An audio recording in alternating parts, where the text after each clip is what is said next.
Hello, this is a new poem called Hitch-Hiking Home.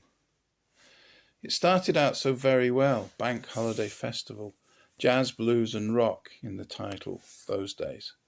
And I was 16 in the sunny 1970s, with school friends and some new ones, some I'd never see again.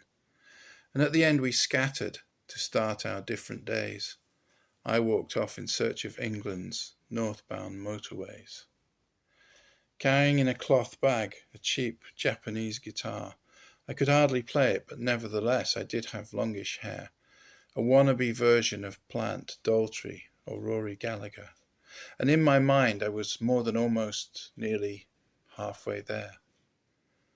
Becalmed just north of Oxford's ancient Woodstock Road, the one we visit in the subtle knife, invisible portal and all.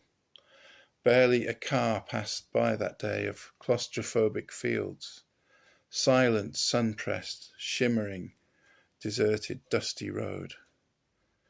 Limped to a halt by an oddball strip of meadowed weed flower mix, squeezed between the A34 and a crumbling Cotswold wall, in the August afternoon, for a hopeless hours-long stand.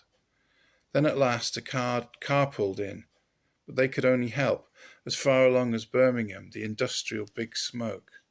I agreed, though, desperate to break out from this fix. Inevitably, the drop-off was a motorway interchange, and when it's dusk, you just can't get a lift. That's simple fact, and so I set to walking once again, this time towards the city centre, stumped for what to do. I could maybe walk all night, but probably not, though. Acutely aware of every toe overheating in its shoe. I'll never forget that endless Hagley Road, and my saviours, half-cut Irishmen, overtook me in the early hours. We got to chatting, they took a liking, then seeing my footsore plight, they said, "Sure, there's an empty house right next door to ours. You can dust down there all right, the old lady's gone, you'll be fine the night."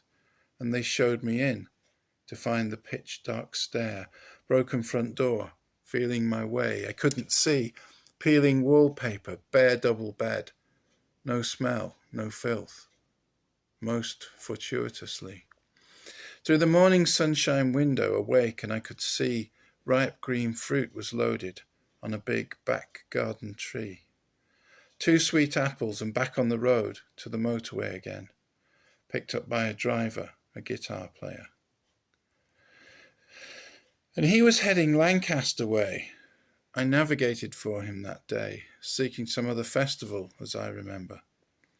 And I really had a bellyful the previous fraught day, of desperate travelling. Now I wished it over. I left him at Snidel Hill, a stone's throw from my hometown, went back to my parents' house to breathe and recover.